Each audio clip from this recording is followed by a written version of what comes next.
Buenos días, queridas amigas de Conectadas. Soy Pati de Orellana y una vez más les doy la bienvenida. Padre, Jesucristo, Espíritu Santo, te damos la bienvenida a este tiempo. Por favor, abre nuestros ojos, nuestros oídos, nuestra mente y corazón. Háblanos, por favor. Amén. El milagro de la restauración. Nuestro milagro de este día está en Josué 2 y nos referimos a esa historia muy conocida que es la historia de Rahab y los espías. Vamos a leer algunos versículos del capítulo 2 de Josué y como siempre les invito a leer la historia completa en su casita. El versículo 1 nos dice: Josué dijo, hijo de Nun, envió desde Sitín 2 espías secretamente diciéndoles: andad, reconoced la tierra y a Jericó. Y ellos fueron y entraron en casa de una ramera que se llama Rahab y posaron allí.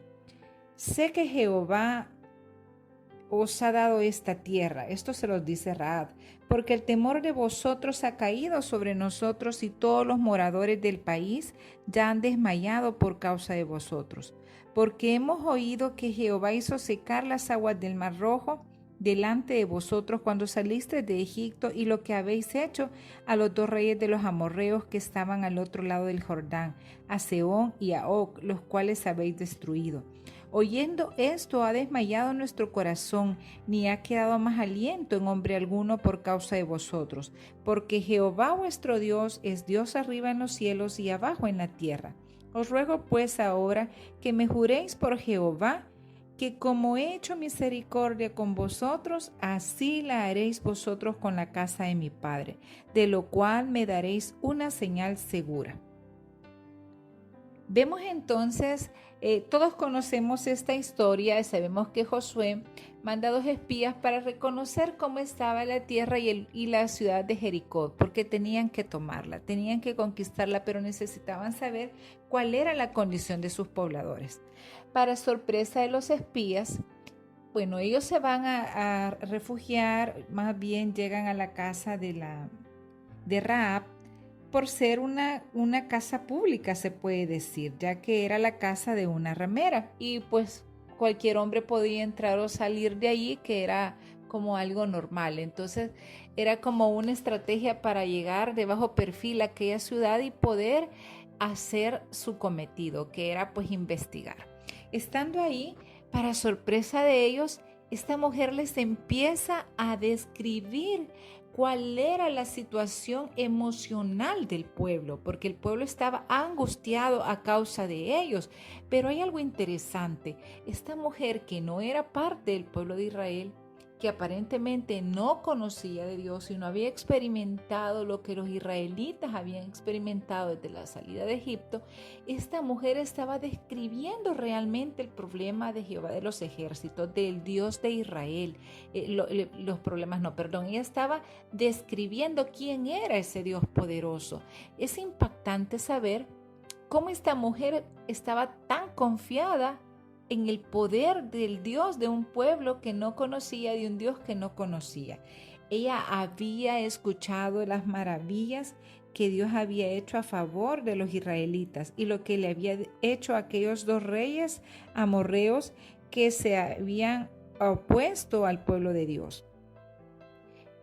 De esta manera, esta mujer estaba segura, fíjense qué increíble, ella estaba más segura quizás que los israelitas mismos, que Dios les entregaría su pueblo a los israelitas. Y les pide a los espías que juren por Dios, porque por Dios, por el Dios de ellos, por Jehová, que juren que ella, su casa, su familia y sus pertenencias serán salvadas también. Y realizan un pacto allí y se ponen de acuerdo y todos conocemos que está pues el acuerdo de que ella va a alzar, ¿verdad?, una señal para que los israelitas cuando entren a tomar Jericó respeten su casa y la dejen libre o fuera del combate y que ellos puedan ser salvos. Entonces es impactante saber cómo uno de los milagros más especiales que Dios hace en la vida de los seres humanos es la restauración, es decir, también la transformación, lo que Dios hace al cambiar nuestras vidas por su presencia. Así que este milagro, definitivamente el de hoy, es el milagro de la restauración y de la transformación. Vemos la vida de una mujer ramera. No sabemos por qué se dedicaba a esta profesión, a este ejercicio, si lo hacía por necesidad, por lo que ella quisiera, las razones que fueran, pero ejercía la prostitución. Sabemos que desde la antigüedad hasta este día, pues es una posición que hace que se discrimine a cualquiera que la ejercite, y que es un ambiente muy contaminado de muchas formas de decirlo, y espiritualmente pues principalmente, pero también pues todo lo que conlleva vivir en ese mundo. Sin embargo, estamos viendo que esta mujer había oído del Señor, hace un pacto con los espías, el pueblo de Israel cumple ese pacto y salva a su familia y se salva a ella. Y no sabemos, la Biblia no describe con detalle qué es lo que pasa el resto de la vida de Rahab. Sin embargo, pues podemos concluir que Rahab se quedó, ¿verdad?, a probablemente vivir con los israelitas. ¿Y por qué podemos concluir eso? Porque en Mateo 1, cuando estudiamos la genealogía de Jesucristo, vemos que Rahab se casa con Salmón y tiene a Roab, y de este nace Boz, y Boz tiene a Obed, y Obed tiene a Isaí, que es el papá del rey David. Y podemos empezar a ver toda la genealogía de quién tuvo el rey David, a Salomón, y cómo Salomón tuvo a Roboam, y así fue teniendo, cada hijo fue engendrando a otro, hasta que llegamos al último de esa generación y vemos que Eliezer tuvo a Matán, Matán a Jacob, Jacob a José, quien era el esposo de María, o sea, padre de Jesús. Y vemos un milagro precioso en la vida de Rahab, aquella mujer que probablemente era muy discriminada en su lugar donde vivía, por sus vecinos, por sus conocidos, quizás hasta por su misma familia. Esta mujer había decidido creerle al Dios de Israel y había Dios transformado su vida al punto que de esa mujer que en algún momento pudo haber sido discriminada, de esa mujer es mencionada en la genealogía de Jesucristo, y de ella venía también el rey Jesús, el rey David y el rey Jesús. Qué maravilloso cambio en la vida de una persona. Y es que eso es lo que hace el Señor siempre en nuestras vidas.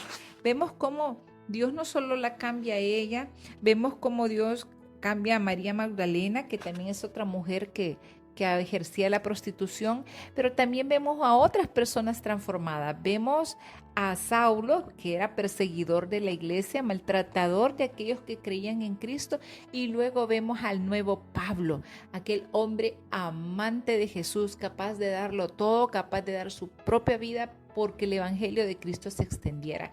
Y es que esto es lo que hace Dios en nuestra vida. Al Señor no le importa cuál ha sido nuestro pasado, no le importa qué tan malo haya sido nuestro pasado, qué tan rotas estemos, qué tantas malas decisiones hayamos tomado, inclusive no le importa si hemos ejercido con plena libertad y conocimiento acciones malas o si las estamos haciendo en este momento, pero sí le importa que tomemos la decisión libre y voluntaria de llamar a Cristo a nuestras vidas y de permitir que Dios se mueva en nosotros por medio de su palabra, que haya un trabajo, un fruto del Espíritu Santo en nuestra vida para ser transformadas. Así que ese es nuestro milagro y esa es la buena noticia, que el Señor conoce primero nuestra condición, que no hay excusa. Todos en este mundo hemos oído de Cristo y aquellos que no han oído es la razón por la que Jesús aún no viene por su iglesia. Pero en El Salvador creo que nadie puede decir que nunca ha oído hablar de Jesús. Y así como Rahab, que no se congregaba, que no era parte del pueblo de Israel, pero ella oyó y creyó al Dios de Israel, así un día nosotros oímos y creímos de Jesucristo. Y si esta es tu primera vez que estás oyendo de Jesucristo o lo has oído muchas veces, pero ha sido indiferente su llamado porque te has sentido demasiada impropia, demasiada sucia, demasiada contaminada o demasiada buena, por el contrario, y crees que no necesitas a Cristo. Pero déjame decirte que esa es tu oportunidad, este día es tu oportunidad que lo hagas, así como yo un día también tomé esa decisión y tomé esa oportunidad. Y quiero decirte que Dios transforma la vida de todo aquel que quiere ser transformado.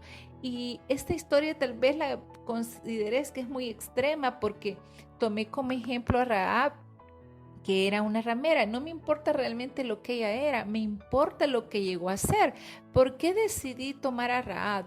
Porque Rahab es mencionada en la genealogía de Jesucristo, y es ahí donde radica el milagro del Señor, que realmente transforma lo menos esperado en lo que menos esperamos. Dios hace una obra maravillosa en nuestra vida. Él quiere hacer una obra en tu vida, Él quiere seguir haciendo una obra en la mía.